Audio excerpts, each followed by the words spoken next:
വിഷ്ണു ഭഗവാന്റെ അഞ്ചാമത്തെ അവതാരമായ വാമനാവതാരത്തിൻ്റെ കഥയാണ് ഇന്ന് പറയുന്നത്.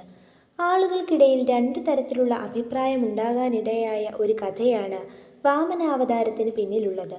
നല്ലവനായ മഹാബലിയെ ചവിട്ടിത്താഴ്ത്തുന്നതിനായി എന്തിനാണ് ഭഗവാൻ ഇങ്ങനെ ഒരു അവതാരമെടുത്തത് എന്ന് ചിന്തിക്കുന്ന ഒരു വിഭാഗം നിലനിൽക്കുന്നു. അതുപോലെ തന്നെ മഹാബലി കേരളം ഭരിച്ചിട്ടുണ്ടോ? ഭഗവാന്റെ ആറാമത്തെ അവതാരമായ പരശുരാമൻ സൃഷ്ടിച്ചതാണ് കേരളമെങ്കിൽ കേരളം ഭരിച്ചിരുന്ന മഹാബലിയെ എങ്ങനെയാണ് ഭഗവാന്റെ അഞ്ചാമത്തെ അവതാരം ചവിട്ടിത്താഴ്ത്തുന്നത് എന്നൊക്കെയുള്ള സംശയങ്ങൾ ഇന്നും പലർക്കുമുണ്ട്. ഇതെല്ലാം മനസ്സിലാക്കുന്നതിനായി കഥ മുഴുവനായും കേൾക്കൂ. ഇത്തരം കൂടുതൽ കഥകൾക്കായി ചാനൽ സബ്സ്ക്രൈബ് ചെയ്യൂ. വിഷ്ണു ഭക്തനായ പ്രഹ്ലാദന്റെ പുത്രനായ വിരോചനന്റെ പുത്രനായിരുന്നു മഹാബലി. തൻ്റെ മുത്തച്ഛനെ പോലെ വിഷ്ണുഭക്തനും പ്രജാതൽപരനും ഭരണത്തിൽ നീതിമാനുമായിരുന്നു മഹാബലി. എങ്കിലും സ്വയം ശക്തിമാനാണെന്ന അഹങ്കാരം മഹാബലിക്കുണ്ടായിരുന്നു. കൂടാതെ സ്വന്തം കയ്യിലുള്ളത് പോരാ എന്ന ചിന്തയിൽ മൂന്ന് ലോകങ്ങളും കീഴടക്കി ഭരിക്കണമെന്ന് ചിന്തിച്ചിരുന്ന ഒരു അസുര ചക്രവർത്തി കൂടിയായിരുന്നു മഹാബലി. ആയതിനാൽ തന്നെ ദേവന്മാരോട് യുദ്ധം ചെയ്യുക ഒരു പതിവായിരുന്നു. പാലാഴി മഥനത്തിനു ശേഷമുണ്ടായ ദേവാസുര യുദ്ധത്തിൽ മഹാബലി കൊല്ലപ്പെട്ടുവെങ്കിലും അസുരഗുരു ശുക്രാചാര്യർ മൃതസഞ്ജീവിനിയാൽ മഹാബലിയെ പുനർജീവിപ്പിച്ചു.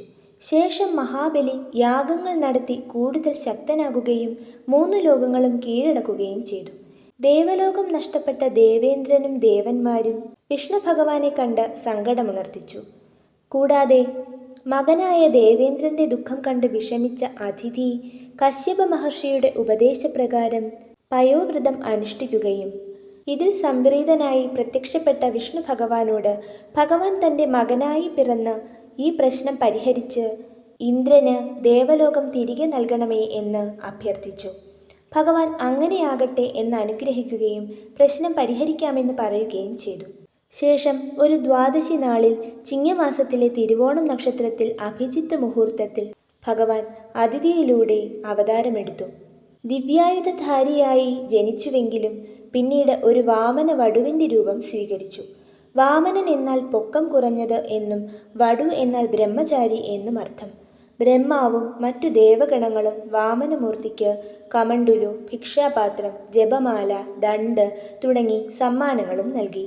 ഈ സമയം നർമ്മദാ തീരത്ത് തൻ്റെ ശക്തിയും അധികാരവും എന്നും നിലനിൽക്കുന്നതിനായി മഹാബലി ഒരു യാഗം നടത്തുകയായിരുന്നു. അവിടെ എത്തുന്ന ബ്രാഹ്മണർക്ക് മഹാബലി ദാനങ്ങൾ നൽകിയിരുന്നു. ഈ അവസരത്തിലാണ് വാമനവടു അവിടെ എത്തിയത്.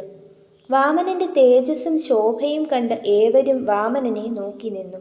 മഹാബലി തന്നെ വാമനനെ ആനയിച്ച് ഉപചാരങ്ങൾ നൽകി ആദരിച്ചു. എന്നിട്ട് ചോദിച്ചു, മഹാനുഭാവനായ അങ്ങ് ആരാണ്? അങ്ങ് എവിടെ നിന്ന് വരുന്നു?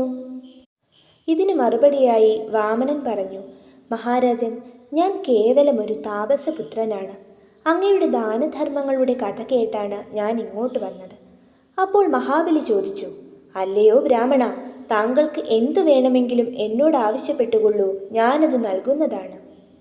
രാജാവേ, എനിക്ക് തപസ് ചെയ്യുന്നതിനായി അങ്ങയുടെ സാമ്രാജ്യത്തിൽ നിന്നും 3 അടി മണ്ണ് മാത്രമേ ഞാൻ ആവശ്യപ്പെടുന്നുള്ളൂ. മറ്റൊന്നും എനിക്ക് ആവശ്യമില്ല. ഞാൻ എൻ്റെ പാദം കൊണ്ട് 3 അടി അളന്നെടുത്തുകൊള്ളാം. ഇത് കേട്ട മഹാബലി പറഞ്ഞു, അങ്ങനെയാകട്ടെ, താങ്കൾ ആവശ്യപ്പെട്ടതുപോലെ 3 അടി മണ്ണ് താങ്കൾക്ക് അളന്നെടുക്കാവുന്നതാണ്. ദാനം ചെയ്യുന്നതിനായി ഉദകജലം വീഴ്ത്താൻ തുടങ്ങിയപ്പോൾ ശുക്രാചാര്യർ അവിടെ എത്തി. മഹാബലിക്ക് അപായ സൂചന നൽകി പിന്തിരിപ്പിക്കാൻ ശ്രമിച്ചുകൊണ്ട് അദ്ദേഹം പറഞ്ഞു, ഹേ ബലി, ഇത് വടുരൂപം സ്വീകരിച്ച മഹാവിഷ്ണുവാണ്. ഈ ദാനത്തിൽ നിന്നും നീ പിൻവാങ്ങിയാലും. എന്നാൽ മഹാബലി ഇത് നിസ്സാരമായി കാണുകയും താൻ കൊടുത്ത വാക്ക് തെറ്റിക്കില്ല എന്നതിൽ ഉറച്ചു നിൽക്കുകയും ചെയ്തു. മഹാബലി ഉദകജലം വീഴ്ത്താനായി കിണ്ടിയെടുത്തപ്പോൾ ശുക്രാചാര്യർ ഒരു വണ്ടായി മാറി കിണ്ടിയുടെ അറ്റത്ത് വെള്ളം വീഴാത്ത രീതിയിൽ കയറിയിരുന്നു. അപ്പോൾ വാമനൻ ഒരു ദർഭയെടുത്ത് കിണ്ടിയുടെ വാലറ്റത്ത് കുത്തുകയും ശുക്രാചാര്യരുടെ ഒരു കണ്ണ് നഷ്ടമാകുകയും ചെയ്തു. വേദന കൊണ്ട് ശുക്രാചാര്യർ പുറത്തു ചാടി. അങ്ങനെ മഹാബലി ജലതർപ്പണം ചെയ്ത് ദാനക്രിയ പൂർത്തിയാക്കി. ഇനി താങ്കൾ 3 അടി മണ്ണ് അളന്നെടുത്തുകൊള്ളൂ എന്ന് മഹാബലി പറഞ്ഞയുടൻ വാമനൻ വളരാൻ തുടങ്ങി. ആകാശത്തോളം വളർന്ന വാമനൻ 2 അടി അളന്നപ്പോൾ തന്നെ ഭൂമിയും സ്വർഗവും അളന്നു കഴിഞ്ഞു. ശേഷം വാമനൻ മഹാബലിയോട് ചോദിച്ചു, ഇനി എൻ്റെ മൂന്നാമത്തെ ചുവട് ഞാൻ എവിടെ വയ്ക്കും?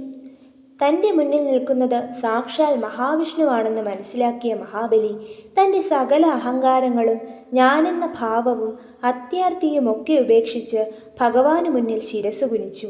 എന്നിട്ട് പറഞ്ഞു, അങ്ങയുടെ പാദം എൻ്റെ ശിരസിൽ വച്ചുകൊള്ളുക. ഇത് കേട്ട വാമനമൂർത്തി തൻ്റെ ഭീമാകാരമായ രൂപത്തിൽ നിന്നും പഴയ രൂപത്തിലേക്ക് എത്തുകയും തൻ്റെ പാദം ബലിയുടെ ശിരസിൽ വയ്ക്കുകയും ചെയ്തു. ബലിയെ അനുഗ്രഹിച്ചുകൊണ്ട് ഭഗവാൻ ഇങ്ങനെ പറഞ്ഞു, നീ നിന്റെ നീതിനിഷ്ഠ അനുഷ്ഠിച്ചുവെങ്കിലും നിന്നിലെ അഹങ്കാരവും അത്യാർത്തിയും ശമിപ്പിക്കാനാണ് ഞാൻ എത്തിയത്. ഇപ്പോൾ നീ തമോ ഗുണങ്ങളെല്ലാം വെടിഞ്ഞ് സർവ്വതും എന്നിൽ സമർപ്പിച്ചിരിക്കുന്നു. അതിൽ ഞാൻ സംപ്രീതനാണ്. എന്നിരുന്നാലും ദേവലോകം ദേവന്മാർക്ക് അവകാശപ്പെട്ടതായതിനാൽ അത് ഞാൻ ദേവഗണങ്ങൾക്കു തിരികെ നൽകുന്നു. നിന്നെ ഞാൻ സ്വർലോകത്തേക്കാൾ മനോഹരമായ സുതലത്തിലെ രാജാവാക്കുന്നു. മാത്രമല്ല അവിടെ നിന്റെ ദ്വാരപാലകനായി ഞാനും ഉണ്ടാകും. ഇത്രയും പറഞ്ഞ് അനുഗ്രഹിച്ച ഭഗവാൻ മഹാബലിയെ അടുത്ത മന്വന്തരത്തിലെ ഇന്ദ്രനായി സ്വർഗത്തിൽ വാഴിച്ചു എന്നും കഥയുണ്ട്. ഇപ്രകാരമാണ് വാമനാവതാര കഥ. പുരാണ കഥകളിൽ എവിടെയും ഭഗവാൻ മഹാബലിയെ പാതാളത്തിലേക്ക് ചവിട്ടി താഴ്ത്തിയതായി പറയുന്നില്ല. മഹാബലിയുടെ അഹങ്കാരം ശമിപ്പിച്ച് മറ്റൊരു സുന്ദര ലോകം നൽകി അനുഗ്രഹിക്കുകയാണ് അദ്ദേഹം ചെയ്തത്. അതുപോലെ മഹാബലി കേരളം ഭരിച്ചതായി എവിടെയും പറയുന്നില്ല. അതിനാൽ തന്നെ ഭഗവാന്റെ ആറാമത്തെ അവതാരമായ പരശുരാമനുമായി ബന്ധപ്പെട്ട സംശയത്തിലും കഴമ്പില്ല. പിന്നെ വായ്മൊഴിയായി പ്രചരിച്ച ചില കഥകളിലാണ് കേരളം ഭരിച്ചിരുന്ന ഏറ്റവും നല്ല ചക്രവർത്തിയായിരുന്നു മഹാബലി എന്നും ഭഗവാൻ ചവിട്ടിത്താഴ്ത്തിയപ്പോൾ വർഷത്തിലൊരിക്കൽ തൻ്റെ പ്രജകളെ കാണാൻ വന്നോട്ടെ എന്നുമുള്ള അനുവാദം ചോദിച്ച് ഓണത്തിന് മഹാബലി കേരളത്തിലേക്ക് എഴുന്നള്ളുന്നു എന്നുമൊക്കെയുള്ള ഐതിഹ്യങ്ങൾ ഉള്ളത്. ഇത് കേരളത്തിൽ പണ്ടുകാലത്ത് മാവേലിക്കര ഭാഗത്ത് നിലനിന്നിരുന്ന ഒരു നാട്ടുരാജ്യത്തെ രാജാവുമായി ബന്ധപ്പെട്ട കഥയാണെന്നും ഇതും മഹാബലിയുടെ കഥയുമായി കൂടിക്കലർന്ന പുതിയ മറ്റൊരു കഥയായി മാറിയതാകാം എന്നും പറയപ്പെടുന്നു.